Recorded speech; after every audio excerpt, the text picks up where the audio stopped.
Hi dears, today we are going to discuss about two very small topics which are applications of enzymes and enzyme deficiency diseases. First one is the application of enzymes. They are having a number of applications in different fields, so we'll be discussing the important ones. Okay, first one, applications in medicine. Okay, look up L asparaginase and glutaminase. രണ്ട് enzymes ആണ്. They are proven to be effective in the treatment of leukemia. Leukemia എന്ന് പറയുന്നത് നിങ്ങൾക്കറിയാം, blood cancer ആണ് leukemia എന്ന് പറയുന്നത്. So L asparaginase and glutaminase are found to be effective in the treatment of leukemia. Then streptokinase and urokinase. These are used to dissolve blood clots. ഇപ്പം ബോഡിയിൽ എന്ത് ചെയ്യുന്നു, നമുക്ക് അൺവാണ്ടഡ് ആയിട്ട് ബ്ലഡ് ക്ലോട്ട്സും അങ്ങനത്തെ കാര്യങ്ങളൊക്കെ ഉണ്ടാകുന്നുണ്ടെങ്കിൽ അതിനുള്ള ട്രീറ്റ്മെന്റിന് വേണ്ടി യൂസ് ചെയ്യുന്നതാണ് streptokinase and urokinase.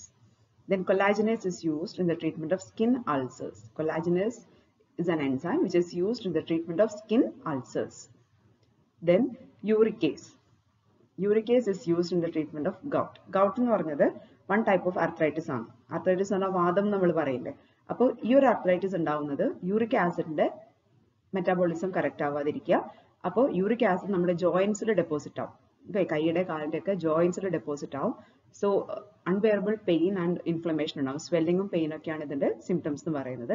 അപ്പൊ അതിന് ട്രീറ്റ്മെന്റിന് വേണ്ടി എന്ത് ചെയ്യും, നമ്മുടെ ബോഡിക്ക് സിന്തസൈസ് ചെയ്യാൻ പറ്റാതിരിക്കുമ്പോഴാണ്, അല്ലെങ്കിൽ അതിന്റെ യൂറിക് ആസിഡ് മെറ്റബോളിസം ശരിക്കും വർക്ക് ചെയ്യാത്തപ്പോഴാണ് ഈ അസുഖം ഉണ്ടാവുന്നത്.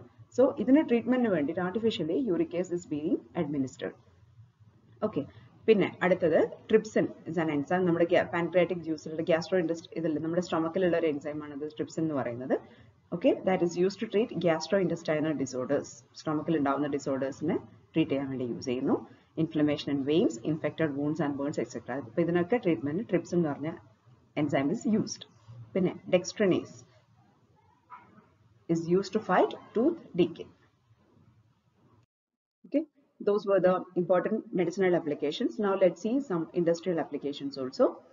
ഏറ്റവും വലിയ ഇൻഡസ്ട്രിയൽ ആപ്ലിക്കേഷൻ എന്ന് പറയുന്നത് it's the production of alcoholic beverages like beer, wine etcetera.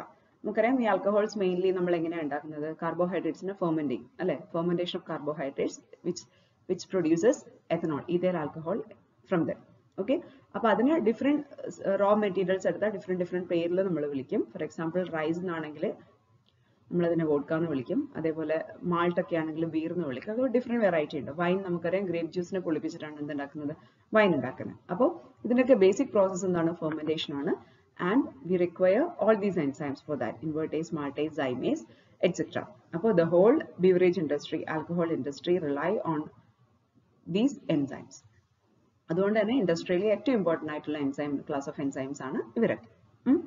Now food industry. Food ഇൻഡസ്ട്രിയിൽ ഇതിന് ആപ്ലിക്കേഷൻ എന്ന് പറയുന്നത് പ്രോട്ടിയേസസ് എന്ന് പറഞ്ഞ ഒരു ഗ്രൂപ്പ് ഓഫ് ആൾക്കാരാണ്, ഗ്രൂപ്പ് ഓഫ് എൻസൈംസ് ആണ് വിച്ച് ഹൈഡ്രോലൈസ് പ്രോട്ടീൻസ്. ഓക്കെ, അതിന്റെ പ്രോഡക്ട്സ് ആയ protein hydrolyse are used in food and animal feed. Okay, in food and animal feed proteases എന്ന് പറഞ്ഞ ക്ലാസ് ഓഫ് എൻസൈംസ്.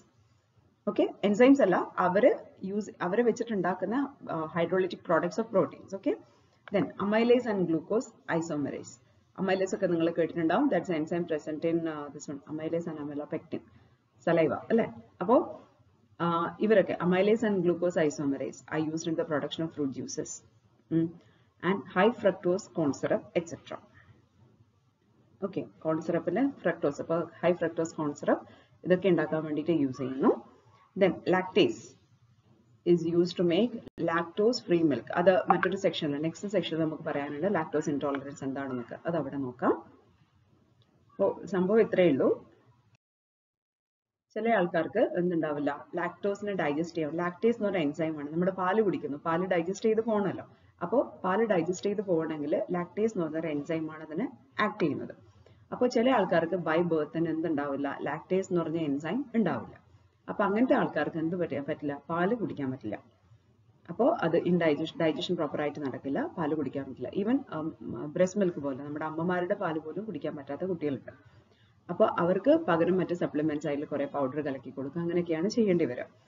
ഓക്കെ, അപ്പോൾ ആ ഒരു ഇതാണ് ലാക്ടോസ് ഇൻടോളറൻസ് എന്നൊരു അസുഖമാണ്. അതിനെക്കുറിച്ച് നമുക്ക് നെക്സ്റ്റ് പഠിക്കാനുണ്ട്. ബട്ട് സ്റ്റിൽ ഇവിടെ കേൾക്കുക. അപ്പോൾ ലാക്ടേസ് എന്ന് പറഞ്ഞത് എന്ത് ചെയ്യുന്നു, അങ്ങനെ ഇല്ലാത്തവർക്ക് സപ്ലിമെന്റ് ചെയ്യുന്നുണ്ട്. അതാണ് മറ്റൊരു application. Then lipases. Okay, oil and fat industry. നമ്മുടെ ഫാറ്റ്സ് ആൻഡ് ഓയിൽസ്, അപ്പോൾ അത് ഫാറ്റ് എന്നുള്ള ഒരു കാറ്റഗറിയിലാണ് വരുന്നത്. അവരെ ഹൈഡ്രോളൈസ് ചെയ്യുന്ന ആൾക്കാരാണ് ലിപ്പേസ് എന്ന് പറയുന്നത്. ലിപ്പിഡിനെ ഹൈഡ്രോളൈസ് ചെയ്യുന്നവരാണ് lipase. So these are used in fat and oil industry. പിന്നെ പൾപ്പ് ആൻഡ് പേപ്പർ ഇൻഡസ്ട്രിയിൽ യൂസ് ചെയ്യുന്നത് xylanase are used in pulp bleaching. നമുക്കറിയാം പേപ്പർ പൾപ്പ് ഒരു ബ്രൗൺ കളർ ഉണ്ടാവും, അത് വൈറ്റ് ആയിട്ടാണ് നമ്മൾ പേപ്പർ കാണുന്നത്. അപ്പോൾ അതിനെ ബ്ലീച്ച് ചെയ്തിട്ട് കളർ ചേഞ്ച് ചെയ്യണം. For that xylanase enzyme is used. Then amylases are used in the preparation of starch coating, and cellulases are used for production of smoother appearance. Cellulase എന്ന് പറയുന്നത് cellulose ആണല്ലോ basically. അപ്പോൾ അതിനെ എന്ത് ചെയ്യുന്നു, texture മാറ്റാൻ വേണ്ടിയിട്ടാണ് സെല്ലുലേസ് യൂസ് ചെയ്യുന്നത്. അത് ഈവൻ നമ്മുടെ ടെക്സ്റ്റൈൽ ഇൻഡസ്ട്രിയിൽ നമ്മുടെ കോട്ടൺ പ്രസ് എന്ന് പറഞ്ഞാൽ എന്താണ്, ദാറ്റ്സ് അഗൈൻ സെല്ലുലോസ്. അപ്പോൾ അതിനെ പോളിഷ് ചെയ്യാൻ വേണ്ടി, ഓക്കെ, ഫാബ്രിക്കിനെ പോളിഷ് ചെയ്യാൻ വേണ്ടിയിട്ടാണ് യൂസ് ചെയ്യുന്ന എൻസൈമാണ് സെല്ലുലേസ് എന്ന് പറയുന്നത്. കുറച്ചൊരു സ്മൂത്ത് ആൻഡ് ഷൈനിയർ ബ്രൈറ്റർ ലുക്ക് കിട്ടും. പിന്നെ ജീൻസിന്റെ സ്റ്റോൺ വാഷിംഗ് നമുക്കറിയാം. നോർമലി നമ്മൾ പറയാം എന്താണ്, ജീൻസ് നരച്ച പോലെ എന്നൊക്കെ അല്ലേ പറയാം. പുതിയതായിട്ട് വാങ്ങിയതും ആ ഒരു ഫീൽ ആൻഡ് ലുക്കിൽ സ്റ്റോൺ വാഷ്ഡ് ഷർട്ടും ജീൻസും ഒക്കെ നിങ്ങൾക്ക് അറിയാം. അപ്പോൾ ആ ഒരു ട്രീറ്റ്മെന്റിന് വേണ്ടിയിട്ട് യൂസ് ചെയ്യുന്നത് എന്ത് തന്നെയാണ്, എൻസൈംസ് ആർ യൂസ്ഡ്. പിന്നെ ലെതർ ഇൻഡസ്ട്രിയിൽ നമുക്ക് എന്ത് ചെയ്യണം, അത് ബാഗായിട്ടോ അല്ലെങ്കിൽ ഷൂ ആയിട്ടോ ഒക്കെ മാറ്റണമെങ്കിൽ first we have to process it അല്ലേ. അതിനു വേണ്ടിയിട്ട് ഒന്ന് ചെയ്യേണ്ടത് ഡീഹെയറിംഗ് ആണ്. അതിന്റെ ഹെയർ ഒക്കെ റിമൂവ് ചെയ്യാം. അതിനുവേണ്ടി യൂസ് ചെയ്യുന്ന എൻസൈമാണ് പ്രോട്ടിയേസ്. ദെൻ അതിനകത്തുള്ള ലിപ്പിഡും ഓയിൽ കണ്ടന്റും ഫാറ്റ് കണ്ടന്റും ഒക്കെ റിമൂവ് ചെയ്യാൻ വേണ്ടിയിട്ട് എന്ത് ചെയ്യുന്നു, lipases are used for the degreasing ഉദ്ദേശിക്കുന്നത് ഫാറ്റ് കണ്ടന്റ് കംപ്ലീറ്റ്ലി ഒഴിവാക്കുക എന്നുള്ളത്. Okay, these are the main applications of enzymes. And the last topic in the discussion of enzymes is enzyme deficiency diseases. And in the examination point of view, this is a very important 3 marks question which has been asked frequently. Okay, so shraddhikya. Enzyme deficiency diseases, the first one is phenylketonuria. ഇതൊരു disease ആണ്. ഇതുണ്ടാവുന്നത് നോക്കുക, phenylalanine എന്ന് പറഞ്ഞൊരു amino acid ആണ്. Phenylalanine is an amino acid. Okay, ആ amino ആസിഡിന്റെ metabolism, അതിനെ ബ്രേക്ക് ഡൗൺ ചെയ്യാൻ വേണ്ടിയിട്ട് അവിടെ യൂസ് ചെയ്യുന്ന ഒരു ആവശ്യമുള്ള എൻസൈമാണ് ആര്, ഫിനൈലലാനിൻ ഹൈഡ്രോക്സിലേസ്. അപ്പോൾ ഫിനൈലലാനിൻ ഹൈഡ്രോക്സിലേസ് എന്ന് പറഞ്ഞ എൻസൈം ഇല്ലെങ്കിൽ ഏതിന്റെ മെറ്റബോളിസം ശരിക്കും നടക്കില്ല, ഫിനൈലലാനിൻ എന്ന് പറഞ്ഞ അമിനോ ആസിഡിന്റെ മെറ്റബോളിസം ശരിക്കും നടക്കില്ല. അതിന്റെ ഭാഗമായിട്ട് എന്ത് ചെയ്യുന്നു, ശരിക്കും അത് ഡീഗ്രേഡ് ചെയ്ത് പോയിട്ടില്ല എങ്കിൽ that will get converted into toxic metabolic products. Okay, toxic ആയിട്ടുള്ള മെറ്റബോളിക് പ്രോഡക്ട്സ് ഉണ്ടാകും. നോർമലി ആ പ്രോഡക്ട്സ് ആരാണ് ഡീഗ്രേഡ് ചെയ്ത് കളയുക, ഈ ഫിനൈലലാനിൻ ഹൈഡ്രോക്സിലേസ് ആണ്. അതിന്റെ ആബ്സെൻസിൽ ആ ടോക്സിക് പ്രോഡക്ട്സ് അവിടെ തന്നെ കിടക്കും. Okay, without being broken down or without being removed. That causes the accumulation of these toxic products causes mental retardation in infants. Okay, അപ്പോൾ ഇതൊരു സീരിയസ് ഇഷ്യൂ ആണ്. ചെറിയ കുട്ടികൾക്ക് എന്തുണ്ടാവും, ബുദ്ധിമാന്ദ്യം ഉണ്ടാവും, mental retardation in infants. So the lack of phenylalanine hydroxylase leads to the disease called phenylketonuria, which causes mental retardation in infants. Okay, ഇതാണ് first deficiency disease എന്ന് പറയുന്നത്. Second one is albinism. നിങ്ങൾ കേട്ടിട്ടുണ്ടാവും. കേട്ടിട്ടില്ലെങ്കിൽ ഇതെന്താണ്, lack of normal coloration to skin, hair and eyes. Okay, സംഭവത്തിൽ നമുക്കറിയാം നമ്മുടെ skin, നമ്മുടെ കണ്ണിന് അല്ലെങ്കിൽ നമ്മുടെ ബോഡിക്ക് ഒക്കെ കളർ ചെയ്യുന്നത് സ്കിന്നിന്റെ കളറിംഗ് സബ്സ്റ്റൻസ് മെലാനിൻ ആണ്. അപ്പോൾ മെലാനിൻ എന്ന് പറഞ്ഞ പിഗ്മെന്റ് സിന്തസൈസ് ചെയ്യാൻ വേണ്ടിയിട്ടുള്ള സ്റ്റെപ്പിലെ ഒരു ഇമ്പോർട്ടന്റ് എൻസൈം ആണിത് ടൈറോസിനേസ് എന്ന് പറയുന്നത്. അപ്പോൾ ഈ ടൈറോസിനേസ് നമ്മുടെ ബോഡിയിൽ ഇല്ലെങ്കിൽ എന്ത് സിന്തസൈസ് ചെയ്യപ്പെടില്ല, melanin will not be synthesized inside our body. അപ്പോൾ മെലാനിൻ സിന്തസൈസ് ചെയ്യുന്നില്ല എങ്കിൽ നമ്മുടെ സ്കിന്നിന്റെ ബ്രൗൺ അല്ലെങ്കിൽ ബ്ലാക്ക് കളർ, അതിന്റെ വേരിയേഷൻ അനുസരിച്ചാണ് നമ്മുടെ സ്കിൻ ടോൺ ഉണ്ടല്ലോ, ഫെയർ അല്ല മീഡിയം, ഒരു ബ്രൗൺ കളർ അല്ലെങ്കിൽ ഹണിയുടെ കളർ, കുറച്ചും കൂടി ഡാർക്ക് സ്കിൻ ടോൺ എന്നൊക്കെ നമ്മൾ പറയുന്നത്. അത് നമുക്കറിയാം, that depends upon the concentration of melanin. മെലാനിന്റെ കോൺസെൻട്രേഷൻ കൂടുതലായിരിക്കും കുറവായിരിക്കും. അത് വെച്ചിട്ട് മെലാനിൻ ശരിക്കും നമുക്ക് ആവശ്യമാണ് അല്ലെ. ഹാംഫുൾ സൺറൈസ് എന്നൊക്കെ നമുക്ക് പ്രൊട്ടക്ട് ചെയ്യുന്നത് എന്താണ്, ഒരു പരിധി വരെ മെലാനിന്റെ പ്രസൻസ് ആണ്. ഓക്കെ, അപ്പോൾ ഇത് നോക്കുക, ഇവിടുത്തെ ഫസ്റ്റ് പിക്ചറിൽ കാണിച്ചിരിക്കുന്നത് ആൽബിനോ ഇന്ത്യൻ ഫാമിലിയാണ്. അപ്പോൾ ഇന്ത്യനെ എടുക്കാൻ കാരണം നമ്മളിപ്പോൾ വെസ്റ്റേൺ ആൾക്കാർക്ക് നമ്മൾ വിചാരിക്കും ദാറ്റ്സ് ദ സ്കിൻ ടോൺ അല്ലെങ്കിൽ ഹെയറിന്റെ ടോൺ അതാണ് നമ്മൾക്ക് ചിലപ്പോൾ വിചാരിക്കും. അപ്പോൾ ആ ഒരു പിക്ചർ എടുത്താൽ കറക്റ്റ് നിങ്ങൾക്ക് ആ ഡിഫറൻസ് മനസ്സിലാവില്ല. അതുകൊണ്ടാണ് ഒരു ഇന്ത്യൻ ഫാമിലി. എനിക്ക് തോന്നുന്നു വേൾഡിൽ തന്നെ അങ്ങനെയാണ് ഡിസ്ക്രിപ്ഷനിൽ കണ്ടതായിരുന്നു, ഞാൻ ഇന്റർനെറ്റിൽ നിന്ന് എടുത്തതാണ്. അപ്പോൾ ഏറ്റവും ലാർജ് ആൽബിനോ ഫാമിലി ആണെന്നാണ് ഇന്റർനെറ്റിൽ ഈ ഫോട്ടോനെ കുറിച്ചിട്ടുള്ള ഡിസ്ക്രിപ്ഷൻ. അത് അതിന്റെ ക്രെഡിബിലിറ്റി എനിക്ക് 100% ഉറപ്പില്ല. ഇറ്റ് കുഡ് ബി, അത്രേ പറയാൻ പറ്റുള്ളൂ. ബട്ട് എന്തായാലും ഒരു ആൽബിനോ ഇന്ത്യൻ ഫാമിലി തന്നെയാണ്. അത് ഏറ്റവും ലാർജസ്റ്റ് ഫാമിലി ആണോ എന്നുള്ളത് മാത്രമേ ഡൗട്ട് ഉള്ളൂ. അപ്പൊ നോക്കുക, എല്ലാവരുടെയും സ്കിൻ ആൻഡ് ഹെയർ, ഈവൻ കണ്ണിന്റെ കൃഷ്ണമണി പോലും കറുപ്പ് നിറമില്ല. അപ്പൊ ഇതാണ് ആൽബിനസ് എന്ന് പറയുന്നത്. ഇതൊരു ഡിസീസ് ആണ്. അതേപോലെ നോക്കുക, ടൈഗേഴ്സ് ഉണ്ടത് ഒരു നോർമൽ ടൈഗറും ആൽബിനോ, അതിന്റെ ആൽബിനോ കൗണ്ടർ പാർട്ടുമാണ്, ആൽബിനോ ടൈഗർ ആണ്. നിങ്ങൾ ആൽബിനോ അനിമൽസ് അല്ലെങ്കിൽ ഇമേജസ് അടിച്ചു കൊടുത്താൽ ഇഷ്ടം പോലെ എല്ലാത്തിലും ഉണ്ട്. ഞാൻ ജസ്റ്റ് നോക്കിയപ്പോൾ ആൽബിനോ ജിറാഫ് ഉണ്ട്, ആൽബിനോ ലയൺ ഉണ്ട്. ഓക്കെ, ആൽബിനോ എന്ന് വെച്ചാൽ ഓൾമോസ്റ്റ് എല്ലാ സ്പീഷീസിലും എന്തുണ്ട്, ആൽബിനോ ആയിട്ടുള്ള കിഡ്സ് ഉണ്ട്. ഓക്കെ, അപ്പോൾ ഇതാണ് എന്ത് ആൽബിനിസം എന്ന് പറഞ്ഞ ഡിസീസ്. ജസ്റ്റ് ഈ പിക്ചറിൽ മാത്രം ശ്രദ്ധ പോകരുത്. ദാറ്റ്സ് ബിക്കോസ് ഓഫ് എന്താണ്, ഇതെന്താണെന്ന് അറിയണം, lack of normal colouration to skin, hair and eyes, and is caused by the deficiency of the enzyme tyrosinase. And the third one നേരത്തെ നമ്മൾ ഡിസ്കസ് ചെയ്തു, എന്താ, I told you, lactose intolerance. Okay, that's due to or that's caused by the deficiency of the enzyme lactase in pancreatic juice. Lactase എന്ന് പറഞ്ഞ enzyme നമുക്ക് must ആണ്. അതില്ല എങ്കിൽ എന്തുണ്ടാവും, it leads to the disease lactose intolerance. Okay, ഇനി fourth one ഒന്ന് നോക്കുക, ഹിമോഫീലിയ. ഹിമോഫീലിയ എന്ന് പറയുന്നത് ബ്ലഡ് ക്ലോട്ട് ചെയ്യാത്തൊരവസ്ഥയാണ് ഹിമോഫീലിയ എന്ന് പറയാം. ഓക്കെ, അപ്പം ഈവൻ ചെറിയൊരു ബ്ലേഡ് കൊണ്ട് മുറിഞ്ഞാൽ അല്ലെങ്കിൽ ഒരു കത്തി കൊണ്ട് മുറിഞ്ഞാലും നമ്മുടെ ബോഡിയിൽ ഒരു large quantity of blood will be lost. അങ്ങനത്തെ ആൾക്കാർക്ക് നോർമലി നമ്മൾ എന്താ, ചെറിയൊരു കട്ടാണെങ്കിൽ ഒരു 1 or 2 drops of blood will come, പിന്നെ അതവിടെ നിൽക്കും അല്ലെ, പിന്നെ ഊസിങ് ഔട്ട് ഓഫ് ബ്ലഡോ അങ്ങനെ ഒന്നും ഉണ്ടാവില്ല ആണല്ലോ. ബട്ട് ഇങ്ങനത്തെ ആൾക്കാർക്ക്, ഹിമോഫിലിക്കായ ആൾക്കാർക്ക്, അവർക്ക് അത്രയും ശ്രദ്ധിക്കണം നിർത്തും. ഒരു ചെറിയൊരു കട്ട് ഓർ വൂണ്ട് ഉണ്ടെങ്കിൽ തന്നെ എന്ത് ചെയ്യുന്നു, ബ്ലഡ് ലോസ് ഉണ്ടാവും. ഇപ്പൊ ബ്ലഡ് ലോസ് ഉണ്ടായിട്ട് എന്ത് ചെയ്യും, ആൾക്കാർക്ക് സീരിയസ്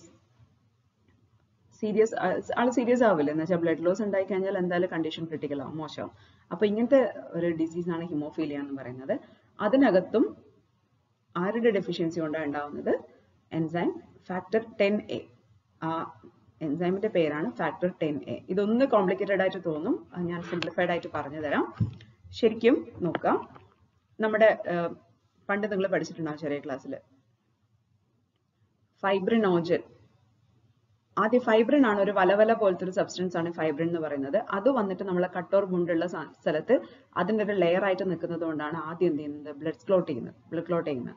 ഓക്കെ, അപ്പൊ ഒരു നെറ്റ് പോലത്തെ വളരെ ചെറിയ മൈന്യൂട്ട് ആയിട്ടുള്ള ഒരു നെറ്റ് പോലത്തെ ഒരു സബ്സ്റ്റൻസ് ആണ് ഫൈബ്രിൻ എന്ന് പറയുന്നത്. ഈ ഫൈബ്രിൻ ആണ് നമ്മുടെ ഗുണ്ടാൻ കട്ടൊക്കെ കവർ ചെയ്തിട്ട് ഫെർദർ ബ്ലഡ് ലോസ് സ്റ്റോപ്പ് ചെയ്യുന്നത്. ഓക്കെ, അതറിയാം. അപ്പൊ ഈ ഫൈബ്രിൻ എങ്ങനെയാണ് ഉണ്ടാവുന്നത്, ഫൈബ്രിൻ ഉണ്ടാവുന്നത് എവിടെ നിന്നാണ്, ഫൈബ്രിനോജൻ എന്നാണ്.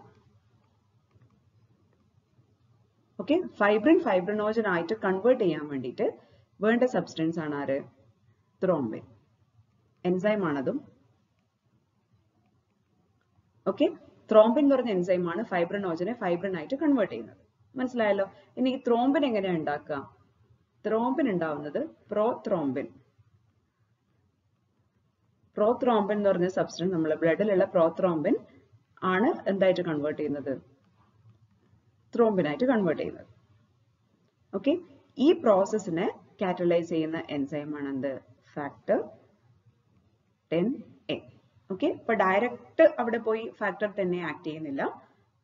അപ്പൊ നമ്മൾ എന്താ മനസ്സിലാക്കേണ്ടത്, ഒരു കട്ടോർ വുണ്ട് ഉണ്ടാവുമ്പോൾ അവിടുത്തെ എന്ത് ചെയ്യുന്നത്, ഒരു മെഷ് പോലെ അല്ലെങ്കിൽ നെറ്റ് പോലത്തെ നമ്മുടെ ബോഡിക്കകത്ത് ഉണ്ടാവേണ്ട സബ്സ്റ്റൻസ് ആണ് fibrin. That is actually stopping the blood loss. Okay, but ആ ഫൈബ്രിൻ ഉണ്ടാവേണ്ട വഴിയിലെ ഒരു ഇമ്പോർട്ടന്റ് ആയ ആളാണ് ഫാക്ടർ 10A. അതെങ്ങനെയാ, it's an enzyme. Factor 10A is an enzyme which catalyzes the conversion of prothrombin into thrombin. Thrombin is again an enzyme. Okay, thrombin is again an enzyme which catalyzes the conversion of the fibrinogen to fibrin. Okay, ഇതാണ് ആ process. അപ്പോൾ lack of factor 10A causes എന്താ, factor 10A ഇല്ല എങ്കിൽ എന്തുണ്ടാവില്ല, thrombin will not be synthesized inside our body. Okay, bloodil എന്തുണ്ടാവില്ല, thrombinന്റെ presence ഉണ്ടാവില്ല. thrombin ഇല്ലെങ്കിൽ fibrinogen എന്തായിട്ട് convert ചെയ്യാൻ പറ്റില്ല, ഫൈബ്രിൻ ആയിട്ട് കൺവേർട്ട് ചെയ്യാൻ പറ്റില്ല. ആ ഫൈബ്രിൻ ഇല്ല എങ്കിൽ എന്ത് ചെയ്യുന്നു, we cannot stop the blood loss. Okay, ഇതാണ് the last topic in the discussion of enzymes. Hope it is clear for you.